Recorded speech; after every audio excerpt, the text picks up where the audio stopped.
تو وہاں پر اہل سنہ والجماع کا نام آیا تاکہ فرق کیا جا سکے کہ ہاں یہ سنی ہے یہ رافضی ہے. اس کے بعد پھر سنیوں میں بھی فرقے بننے لگے, کوئی دیوبندی ہے, کوئی بریلوی ہے, الگ الگ طریقے کے جو ہے, کوئی صوفی ہے, کوئی تبلیغی ہے. بھائی مسلمان تو سب ہیں. اب اس میں یہ پتا کیسے چلے گا کہ کون اللہ کے نبی صلی اللہ علیہ وسلم کے طریقے پر چلنے والا ہے؟ یہاں پہ ضرورت پڑی کہ کوئی ایسا نام ہو جس سے پہچان ہو سکے کہ یہ آدمی اپنے آپ کو اللہ اور اس کے رسول کے طریقے پر, اس کے منہج پر چلانے والا ہے. تو اس لیے ایسی صورت میں اہل حدیث کے نام سے اپنی پہچان کروانا یہ ضروری ہو جاتا ہے. ورنہ اگر ایسا نہیں ہے تو ضروری نہیں کہ ہم اہل حدیث کہیں گے تبھی ہمارا اسلام سچا ہوگا. جی شاہد بھائی. جی مسجدوں کی نام کیوں اہل حدیث رکھتے ہیں؟ مسجدوں کی نام اہل حدیث مسجد اس لیے رکھتے ہیں کہ میں نے خود دیکھا ہے, میرا خود تجربہ ہے, اپنا ذاتی تجربہ. کچھ مسجدوں میں میں نے باقاعدہ طور سے لکھا ہوا دیکھا, یہی آپ کے ممبئی میں, کہ یہاں پر وہابیوں کا داخلہ ممنوع ہے یا اہل حدیثوں کا, اس طرح کچھ لکھا ہوا تھا, داخلہ ممنوع ہے. اب آپ بتائیے کہ اتنے بڑے شہر میں یا اتنے بڑے ہندوستان میں لاکھوں مسجدیں ہیں. اب ان مسجدوں میں ظاہر ہے کوئی دیوبندی کی مسجد ہے, کوئی بریلوی کی مسجد ہے, کوئی شیعہ کی مسجد ہے, کوئی بوہری کی مسجد ہے, الگ الگ لوگوں کی مسجدیں ہیں. آپ کو نماز پڑھنی ہے, آپ اگر غلطی سے کسی بریلوی کی مسجد میں چلے گئے, ایسی بریلوی کی مسجد, ظاہر ہے تمام مسجدوں میں پابندی نہیں ہے ان کی, لیکن کچھ مسجدوں میں باقاعدہ پابندی ہے. یہاں تک واقعات ہوئے ہیں کہ مسجد دھلوائی گئی ہے, کوئی اہل حدیث گھس گیا تو اندر, ہے نا.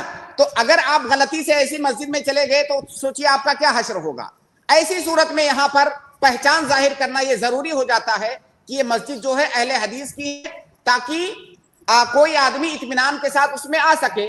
اور یہ بات میں کلیئر کر دوں کہ اہل حدیثوں کی مسجد میں کہیں بھی پورے ہندوستان میں میرے علم کی حد تک کسی بھی مسجد میں کوئی پابندی نہیں ہے.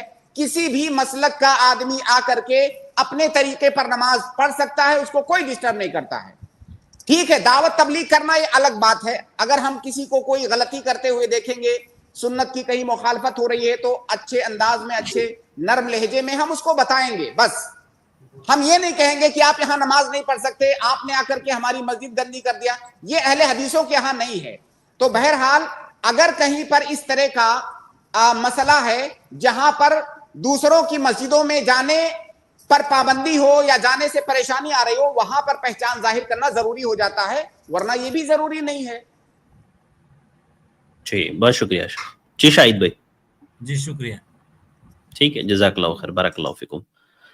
اس کے بعد میں اگلے گیسٹ عبدالرافع کو ایڈ کر رہا ہوں. عبدالرافع آپ اپنا سوال کریں.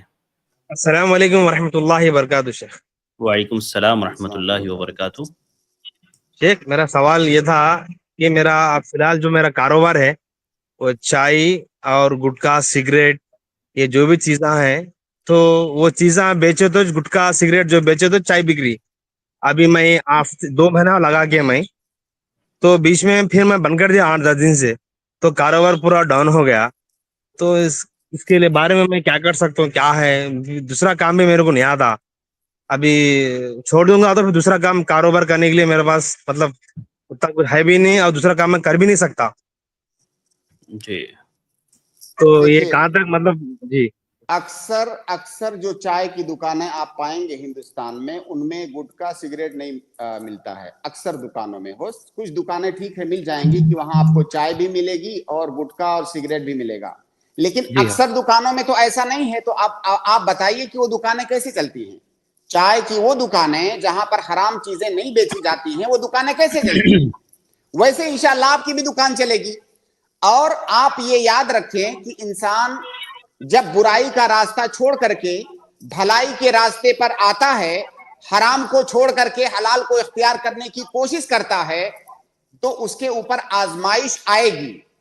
قرآن کی آیت ہے کہ کیا وہ لوگ سمجھتے ہیں کہ ایمان لائیں گے اور ان کا امتحان نہیں أَفَحَسِبْتُمْ أَن ہوگا؟ تَدْخُلُوا الْجَنَّةَ وَلَمَّا يَأْتِكُمْ مَثَلُ الَّذِينَ خَلَوْا مِن قَبْلِكُمْ مَسَّتْهُمُ الْبَأْسَاءُ وَالضَّرَّاءُ. جی بالکل. تو جب آپ ایمان لائیں گے, یہ صرف ایمان کا مسئلہ نہیں ہے, یہ غلط راستے سے صحیح راستے پر آنے کا بھی مسئلہ ہے. جب آپ جو ہے اللہ کے راستے پر آئیں گے تو آپ کا امتحان ہوگا، اور اصل کامیابی تو وہی ہے جو امتحان کی کامیابی ہے.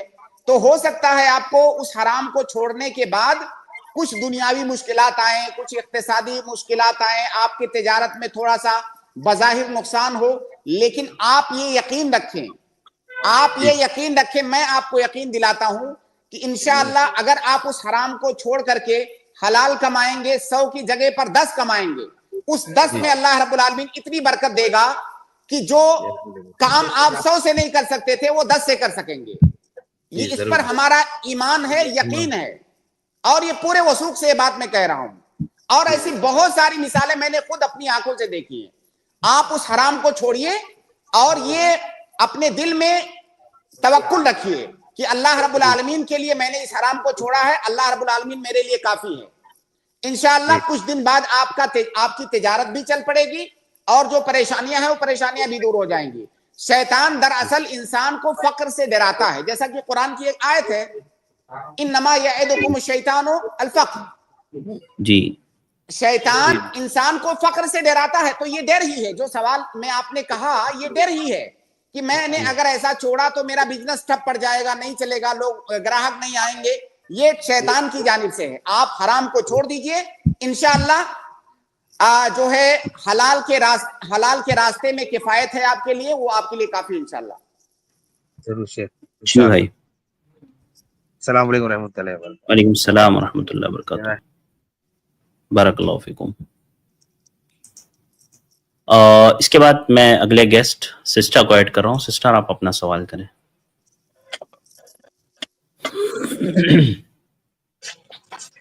جی سسٹر. السلام علیکم ورحمۃ اللہ وبرکاتہ. وعلیکم السلام ورحمۃ اللہ وبرکاتہ. شیخ سوال نماز کے تعلق سے ہے. اگر کسی بیماری کی وجہ سے 2 نمازیں اگر اکٹھا کیا جائے تو فرض نمازیں، اس میں تشہد میں بھی جو تشہد کے بعد کے سلام کے بعد کے جو اذکار ہوتے ہیں تو انہیں بھی پڑھنا ضروری ہے. فرض نماز کے بعد آپ بول رہے ہیں؟ ہاں جی شیخ، فرض نماز کے بعد کے اذکار پڑھنا ضروری ہے کیا پوچھ رہی ہیں سسٹر؟ شیخ ابھی اس سے پہلے والے سوال میں قرآن کی ایک میں نے آیت پڑھی، جی، اس میں غلطی ہو الشیطان گئی. یعدکم الفقر. ہاں وہ آیت اس طرح سے ہے، الشیطان یعدکم الفقر ویأمرکم بالفحشاء واللہ یعدکم مغفرۃ منہ وفضل واللہ واسع علیم. سورہ بقرہ کی آیت ہے. تو اللہ رب العالمین معاف کرے ہماری اس غلطی کو.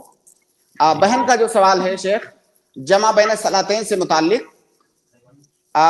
کہ اگر ہم کسی شرعی عذر کی بنیاد پر جمع کر رہے ہیں، ظاہر ہے ان کا سوال ان آزار کے بارے میں یا ان اسباب کے بارے میں نہیں ہے جن کی وجہ سے جمع کرنا جائز ہے. وہ کہہ رہی ہیں بیماری کی وجہ سے کوئی جمع کر رہا ہے 2 نمازوں کو، تو کیا پہلی نماز سے فارغ ہونے کے بعد وہ ذکر و اذکار کرے گا؟ نماز کے بعد کے جو اذکار ہیں، مسنون اذکار، ان کو کرے گا، اس کے بعد دوسری نماز شروع کرے گا، یا اذکار کرنے سے پہلے ہی وہ دوسری نماز شروع کر دے گا؟ یہ ان کا سوال ہے. اس کا جواب یہ ہے کہ پہلی نماز ختم کر کے مباشرتاً وہ دوسری نماز پڑھے گا. یہاں تک کہ اگر پہلی نماز کے بعد سنت راتبہ ہے، جیسے کچھ نمازیں ایسی ہیں، مغرب کی نماز میں مغرب کے بعد 2 رکعت سنت ہے، سنت راتبہ، اس سنت کو بھی وہ نہیں پڑھے گا تاکہ دونوں فرض نمازوں کے درمیان کوئی فاصلہ نہ ہو. بھائی جمع تو کہتے ہی اسی کو ہے نا، جب 2 چیزوں کے درمیان کوئی فاصلہ نہیں ہوتا ہے تو اس کو جمع کہا جاتا ہے. تو نہ تو سنت راتبہ پڑھے گا نہ تو اذکار کرے گا، وہ دوسری نماز کو فوراً پڑھے گا. اس کے بعد دوسری نماز سے فارغ ہونے کے بعد وہ اذکار پڑھے گا، اور وہ اذکار انشاءاللہ دونوں نمازوں کی طرف سے کافی ہیں. اسی طرح سنت راتبہ کا جو مسئلہ ہے، سنت راتبہ پہلی نماز کی سنت راتبہ بھی وہ بعد میں پڑھے گا، دوسری نماز کے بعد پڑھے گا. پہلی نماز کی بھی سنت راتبہ اور دوسری نماز کی بھی سنت راتبہ. تو اذکار وہ پہلی نماز پڑھنے کے بعد اذکار نہیں پڑھے گا، فوراً دوسری نماز پڑھے گا، دوسری نماز سے فارغ ہونے کے بعد پھر وہ اذکار کرے گا. جی سسٹر. جزاک اللہ. خیر شیخ ایک اور سوال پوچھ سکتی ہوں؟ جی پوچھ لیجئے. ایک بہن کا سوال ہے شیخ کہ وہ ان پر حیض والا غسل واجب تھا اور وہ غسل کر نہیں پائی، انہیں بیماری لائق ہو گئی اور ایڈمٹ کرنا پڑا، حالانکہ ان کا آپریشن بھی ہوا ہے. اس کے بعد وہ کافی دن سے مطلب اتنی بیمار ہے کہ غسل نہیں کر پائی. بس انہوں نے آپریشن سے فارغ ہونے کے بعد انہیں غسل کرنا مطلب انہیں منع کیا گیا تھا آپریشن کی وجہ سے. وہ پوچھ رہی ہے کہ میں نے سر کو دھو لیا اور نیچے والے حصے کو دھو لیا جسم کے، تو کیا میں نماز پڑھ سکتی ہوں؟ دیکھیے، اگر حیض ختم ہونے کے بعد فوراً وہ اس طرح سے بیمار ہو گئی کہ اب ڈاکٹر نے ان کو منع کیا ہے کہ آپ غسل نہیں کر سکتی، تو ظاہر ہے نمازیں تو معاف نہیں ہیں. جب تک انسان کا دماغ کام کر رہا ہے تب تک نماز معاف نہیں ہے کسی بھی صورت میں. اب وہ عورت کے اوپر غسل حیض واجب ہے جو کہ اس نے کیا نہیں ہے، اور اب وہ کر نہیں سکتی ہے کچھ دنوں تک کیونکہ ڈاکٹر نے منع کیا ہوا ہے. ایسی صورت میں وہ کیا کرے گی؟ نمازیں کیسے پڑھے گی؟ اس کا حل یہ ہے کہ وہ عورت تیمم کرے گی. وہ عورت غسل کی جگہ پر، دیکھیے غسل کا جس طرح سے وضو کا بدل تیمم ہوتا ہے اسی طرح سے غسل کا بدل بھی تیمم ہے. اللہ کے نبی صلی اللہ علیہ وسلم کی حدیث میں ثابت ہے کہ آپ نے جنوبی کو بھی، ایسا جنوبی آدمی جو غسل نہیں کر سکتا، غسل جنابت واجب ہے لیکن وہ کر نہیں سکتا کسی سبب کی بنیاد پر، ایسے جنوبی کو اللہ کے نبی صلی اللہ علیہ وسلم نے تیمم کرنے کا حکم دیا. جیسا کہ عمار ابن یاسر رضی اللہ تعالیٰ عنہ اور عمر رضی اللہ تعالیٰ عنہ کا واقعہ ہے. اللہ کے نبی صلی اللہ علیہ وسلم کی خدمت میں جب وہ آئے تو اللہ کے نبی صلی اللہ علیہ وسلم نے ان کو بتایا کہ تمہیں جو ہے جب جنابت تھی تو تمہارے لیے کافی تھا کہ تم ایسے ایسے تیمم کر لیتے.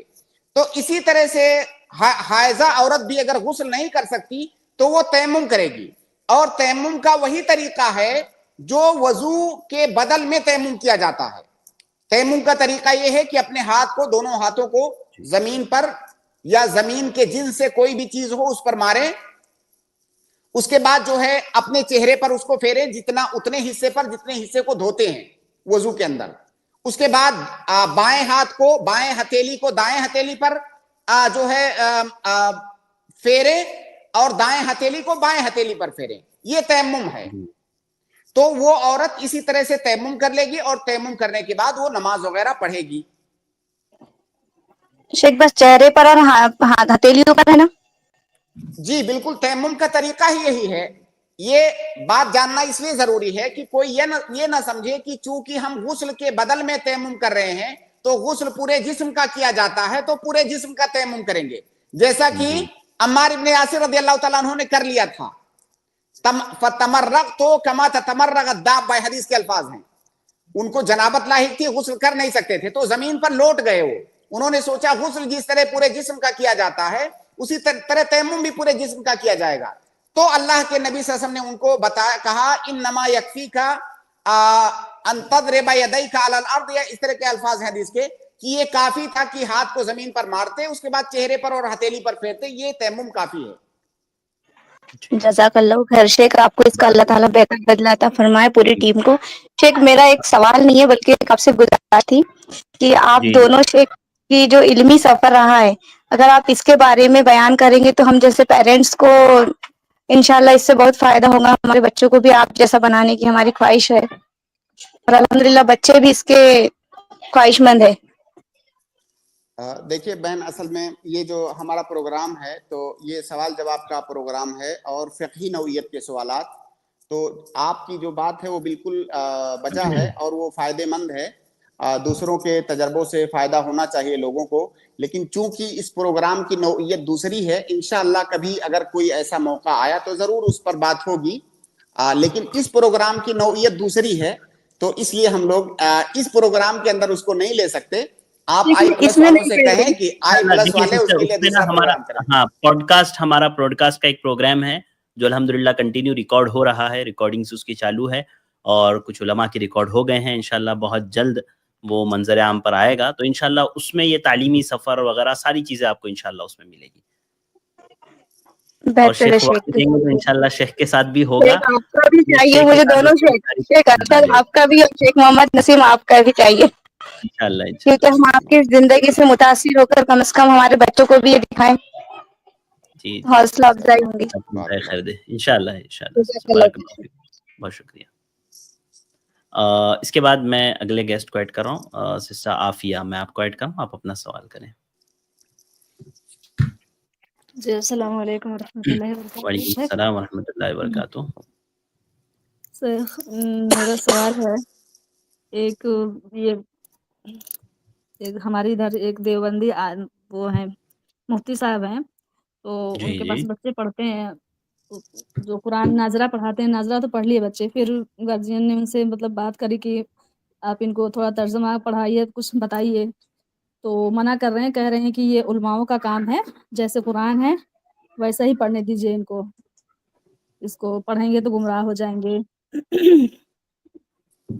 تو منع کر رہے ہیں دیکھیے، سر کہ یہ ہاں صحیح ہے سر؟ دیکھیے ان کی بات جو ہے کا دو مطلب ہو سکتا ہے، اس میں ایک مطلب صحیح ہے، ایک مطلب غلط ہے. اب ظاہر ہے اگر ہم ان سے بات کریں گے تو پھر ہمیں سمجھ میں آئے گا کہ ان کا مقصد کیا ہے، اس لیے ہم دونوں پر بات کر لیتے ہیں. اگر کوئی حفظ کرانے والا قاری یہ کہہ رہا ہے کہ میں ترجمہ نہیں پڑھا سکتا، یہ میرے ہو سکتا ہے اس کے بس کی بات نہ ہو، اس کا علم اتنا نہ ہو کہ بچوں کو ترجمہ پڑھا کر کے اس کو سمجھا سکے، یا وہ دیکھ رہا ہے کہ بچے ابھی چھوٹے ہیں، ابھی وہ اس قابل نہیں ہوئے ہیں کہ ترجمہ پڑھ کر کے قرآن کو سمجھ سکیں، اس وجہ سے وہ منع کر رہا ہے، تب تو معقول بات ہے کہ بھائی میں پڑھا نہیں سکتا، میرے اندر وہ صلاحیت نہیں ہے، علماء پڑھا سکتے ہیں، یا یہ بچہ ابھی بہت چھوٹا ہے، ابھی رہنے دیجئے، تھوڑا اور بڑا ہو جائے گا تو پڑھے گا. یہ تو معقول بات ہے، بالکل بجا بات ہے. لیکن اگر اس کا مطلب یہ ہے کہ کوئی عام آدمی کو قرآن کا ترجمہ پڑھنے کا، قرآن کو سمجھنے کا حق نہیں ہے، تو غلط ہے اس کی بات. بھائی قرآن کا ترجمہ کیا ہی اس لیے جاتا ہے کہ وہ عام آدمی پڑھے. علماء تو قرآن کو ماشاءاللہ عربی تفسیروں سے سمجھتے ہیں، بڑی بڑی جو تفسیر کی کتابیں لکھی گئی ہیں ان کو پڑھتے ہیں، ان کو سمجھتے ہیں. آپ عموماً کسی اچھے عالم کو یہ نہیں دیکھیں گے کہ وہ قرآن کا ترجمہ پڑھ کر کے قرآن کو سمجھ رہا ہے. ہاں ترجمہ کرنے میں اس کو کہیں دشواری ہوگی تو مراجعہ کرے گا جو مترجمین ہیں ان کا، لیکن قرآن کی تفسیر وہ بڑی بڑی تفسیر کی کتابوں سے سمجھتا ہے، ترجمے کی کتابوں سے نہیں سمجھتا ہے. تو ترجمہ عموماً ترجمہ یا مختصر تفسیر جیسے احسن البیان وغیرہ ہے، یہ عوام الناس کے لیے ہی لکھے گئے ہیں. تو اگر کوئی آدمی لوگوں کے دماغ میں یہ بات ڈال رہا ہے کہ قرآن سمجھنا یہ سب کے بس کی بات نہیں ہے یا سب کا حق نہیں ہے، تو یہ غلط بات ہے. ہر آدمی کو یہ حق ہے کہ قرآن پڑھے اور اس کو سمجھے، ترجمہ پڑھے، مختصر تفسیر پڑھے اور اس کو سمجھے. لیکن اس کے لیے ضروری ہے کہ باقاعدہ کسی استاذ کی نگرانی میں ایک عام آدمی اٹھ کر کے آئے اور قرآن کا اردو، انگریزی یا ہندی ترجمہ لے کر کے پڑھے، اور وہ یہ سمجھے کہ میں اب مکمل سمجھ رہا ہوں، اب میں فتویٰ دے سکتا ہوں، قرآن سے احکام مستنبط کر سکتا ہوں. یہ طریقہ غلط ہے. وہ باقاعدہ طور سے کسی استاذ کی نگرانی میں پڑھے، ترجمہ بھی، تفسیر بھی، اس کے معانی اور مطالب بھی. تو یہ ہر مسلمان کا حق ہے، حق نہیں بلکہ مسلمان کو ایسا کرنا چاہیے. قرآن صرف علماء کے لیے تو نہیں نازل ہوا ہے کہ صرف علماء پڑھیں، عوام کے لیے بھی ہے، لیکن عوام کے لیے ضروری ہے کہ وہ عوام کے دائرے سے نکل کر کے خاص بننے کی کوشش کریں. وہ بھی تو کسی عالم کی نگرانی میں اور جو ہے اس کی شاگردی میں قرآن کو پڑھیں اور اس کو سمجھنے کی کوشش کریں. خود سے سمجھنے کی کوشش نہ کریں، کیونکہ ظاہر ہے قرآن ایک جو ہے قرآن کے اندر بہت سارے احکام ہیں، عربی زبان کے اندر ہے. ایسا تو نہیں کہ کوئی بھی آدمی آئے اس کو سمجھ سکتا ہے. سمجھنے کا حق سب کو ہے، لیکن سمجھنے کا جو طریقہ ہے، جو راستہ ہے، اس راستے پر آپ کو چلنا ہوگا. باقی یہ حق سب کو ہے. بہت شکریہ. جی سر، میں بھی تھوڑی کنفیوز ہو گئی تھی کیونکہ وہ ایک بہن مجھے بھی منع کر رہی تھی، جیسے میں پوچھ رہی تھی کہ کیا کر رہے ہیں، میں نے بتایا کہ میں تو آن لائن ایسے پڑھ رہی ہوں ترجمہ، تفسیر اور اس کا ورڈ ٹو ورڈ. تو میرے کو بھی منع کر رہی تھی کہ دیکھو بہن آپ مت پڑھو، نہیں تو پھر گمراہ ہو جاؤ گی، اور آج کل بہت زیادہ استغفر گمراہیاں اللہ. پھیل گئی ہیں اس سے. دیکھیے یہ بات اور جو ہے نا، یہ بات بہت خطرناک بات ہے. اگر کوئی آدمی قرآن کا ترجمہ پڑھ کر کے فتاوے دینے لگتا ہے تب تو ہم کہیں گے کہ وہ گمراہ ہو جائے گا، کیونکہ وہ غلط بات انہیں اتنا نہیں سمجھ سکتا. قرآن کے ترجمے سے آپ کتنا سمجھ سکتے ہیں؟ ترجمے سے تو صرف لفظی معنی سمجھ سکتے ہیں بس. تو آپ فتوے نہیں دے سکتے، احکامات مستنبط نہیں کر سکتے. جو ظاہری احکام ہے اس کے اندر وہ تو آپ سمجھ سکتے ہیں. لیکن اگر کوئی یہ کہتا ہے کہ قرآن پڑھنے سے کوئی گمراہ ہو جائے گا تو نعوذ باللہ، یہ تو مطلب قرآن آیا ہی ہے ہدایت دینے کے لیے، تو قرآن پڑھنے سے کوئی گمراہ کیسے ہو جائے گا؟ گمراہ اس صورت میں ہوگا جب قرآن پڑھنے کا جو طریقہ ہے قرآن کے اندر جو علوم ہیں ان کو سمجھنے کا جو طریقہ ہے اس طریقے کو نہ اپنا کر کے اپنی مرضی کے مطابق سمجھے گا تب گمراہ ہوگا، ورنہ قرآن تو ہدایت کے لیے ہے۔ جی سر، میں بھی اس میں تھوڑی بہت زیادہ کنفیوز ہو گئی تھی کہ مطلب میں نے ان سے بولا کہ دیکھیے میں تو اس لیے پڑھ رہی ہوں کہ مطلب سمجھ میں آ جائے کہ اللہ پاک کے کیا احکام ہے، کیا آیتیں ہیں، کیا ہے، اس کو قرآن میں کیا لکھا ہے، یہ سمجھنے کے لیے میں پڑھ رہی ہوں، فتویٰ دینے کے لیے تھوڑی نہ پڑھ رہی ہوں۔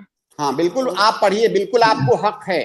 دیکھیے ترجمہ پڑھنے سے جو اس کا ایک بنیادی مفہوم ہے یا جو ظاہری معانی ہے اس کے اندر وہ آپ کو سمجھ میں آ جائے گا، تو ابتدا ظاہر ہے آپ کو وہیں سے کرنی ہوگی۔ کوئی طالب علم مبتدی طالب علم ہے جو بیسک ہے، بیسک پڑھنے کے لیے پہلے ترجمہ ہی پڑھے گا، تو آپ بالکل پڑھیے، بس کوشش یہ کیجئے کہ جو بات سمجھ میں نہ آئے، غیر واضح ہو، کسی عالم سے رجوع کریں یا اس سے احکام خود سے مستنبط کرنے کی کوشش نہ کریں، یہ کام علماء کا ہے۔ باقی اس کے معانی اور مطالب تو آپ سمجھ ہی سکتے ہیں۔ ٹھیک ہے، جی بہت جی شکریہ، بہت شکریہ جزاک سر، اللہ بارک اللہ خیر۔ جزاک اللہ۔ اگلے گیسٹ ہے شہباز، رمضان شہباز، میں آپ کو ایڈ کر رہا ہوں۔ جی السلام علیکم ورحمۃ اللہ وبرکاتہ۔ وعلیکم السلام ورحمۃ اللہ وبرکاتہ۔ میری آواز کلیئر آ رہی ہے؟ جی آ رہی ہے۔ جی میرا سوال آج یہ ہے کہ سب سے پہلے میں نے جو شیخ کا ہے وہ تبصرہ سنا مختلف سوالوں کے اوپر، تو میں بہت زیادہ متاثر ہوا، یعنی پازیٹیو سٹانس میں نے یہاں پہ اڈاپٹ کیا، لیکن کچھ کوشچنس یہاں پہ مجھے وہ ان میں سے میں پہلا کوشچن کر لیتا ہوں۔ صحیح مسلم میں حدیث 6404 اصحاب شجرہ کے متعلق کی، اصحاب شجرہ یعنی بیت الرضوان کے اندر جنہوں نے میری بیعت کی ہوئی ہے تو ان کو جہنم کی جو آگ ہے وہ نہیں چھوئے گی، جس میں جو ہے وہ ابو الغادیہ نام کے ایک صحابی بھی شمار ہے۔ تو ان کے متعلق تو مسند احمد میں آیا ہے، پورا ایک ٹاپک ہے کہ ابو الغادیہ نے عمار ابن یاسر رضی اللہ تعالی عنہ کو شہید کیا دوران صفین میں۔ اب اس میں جو ہے وہ انہوں نے کچھ تبصرہ کیا، یعنی امام احمد بن حنبل نے، انہوں نے اس میں کہا کہ کیونکہ اصحاب شجرہ کے متعلق یہ تمام احادیث آپ صلی اللہ علیہ وسلم کی موجود ہے، تو اس میرے بھائی ایک منٹ سنیے، آپ پورا لیکچر کر رہے ہیں، آپ سوال ڈائریکٹ کیجئے۔ آپ کا سوال مجھے جہاں تک یاد پڑ رہا ہے کہ اسی نوعیت کا سوال صحابہ کے درمیان جو اختلافات ہوئے اسی سے متعلق آپ پہلے بھی سوال کر چکے ہیں، اور میں پہلے بھی آپ کو یہ بتا چکا ہوں کہ ہمارا اہل سنہ والجماعہ کا عقیدہ ہے کہ سارے کے سارے صحابہ رضی اللہ عنہم ورضوا عنہ ہیں۔ صحابہ معصوم نہیں ہیں، صحابہ مغفور ہیں۔ صحابہ کے درمیان جو اختلافات، لڑائی جھگڑے، نزاعات ہوئے، ہم اس بارے میں توقف اختیار کرتے ہیں، اور خاص طور سے اس طرح کی عوامی اسٹریم کے اندر تو صحابہ کرام کے مشاجرات سے متعلق ہم یہاں پر کمنٹ کرنے کے لیے نہیں بیٹھے ہیں، اور خاص طور سے میں اس سے بچتا ہوں۔ میں آپ کے سوال مطلب جو آپ لاسٹ میں نتیجہ لانے والے ہیں میں وہاں تک پہنچ گیا ہوں، تو پلیز اگر کوئی فقہی سوال ہو آپ کے پاس تو آپ وہ کریں۔ آپ ہم سے یہ قطعاً امید نہ رکھیں کہ صحابہ کرام کے درمیان جو اختلافات ہوئے تھے اس کی بنیاد پر کسی بھی صحابی پر میں کوئی کمنٹ کروں گا، قطعاً نہیں کروں گا۔ اگر آپ 15 منٹ بولتے رہیں گے، آخر میں ایک سوال کریں گے، پھر بھی میں کوئی اس کا جواب نہیں دوں گا۔ میرے اندر یہ جرأت نہیں ہے کہ میں صحابہ کرام کے اختلافات پر کو لے کر کے کسی صحابی کی شخصیت پر کمنٹ کروں، کیونکہ میرا عقیدہ ہے رضی اللہ عنہم ورضوا عنہ، ٹھیک ہے؟ تو اس لیے آپ کے پاس کوئی فقہی سوال ہو تو وہ سوال کر لیتا ہوں۔ نہیں پلیز دیکھیے، فقہی سوال ہو تو وہ کیجئے۔ صحابہ کرام ہمارے لیے شجر ممنوع ہے، ان کی شخصیت، ہم ان کی شخصیت پر انگلی نہیں رکھ سکتے۔ جی یہ خط احمر ہے، یہ سرخ لکیر ہے، اس کو ہم کراس نہیں کر سکتے۔ اگر کوئی فقہی سوال ہو تو کیجئے۔ آپ کا کوئی فقہی سوال ہے؟ جی ابھی میں سوال کرنے لگا ہوں۔ ابھی جو شیخ نے تھی بات کیا، میں بھی تھوڑی بات کرتا ہوں۔ ترمذی میں حدیث ہے 2676 نمبر حدیث کہ علیکم بسنتی و سنت الخلفاء الراشدین المہدیین، کہ جس کی بیس پر پورا اہل سنت والجماعت ابھی کھڑا ہوا ہے۔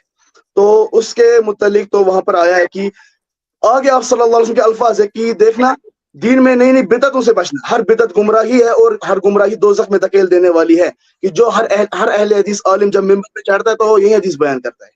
تو سب سے پہلے ہم انیشلی جاتے ہیں حضرت صدیق رضی اللہ تعالی عنہ کے مخالفین،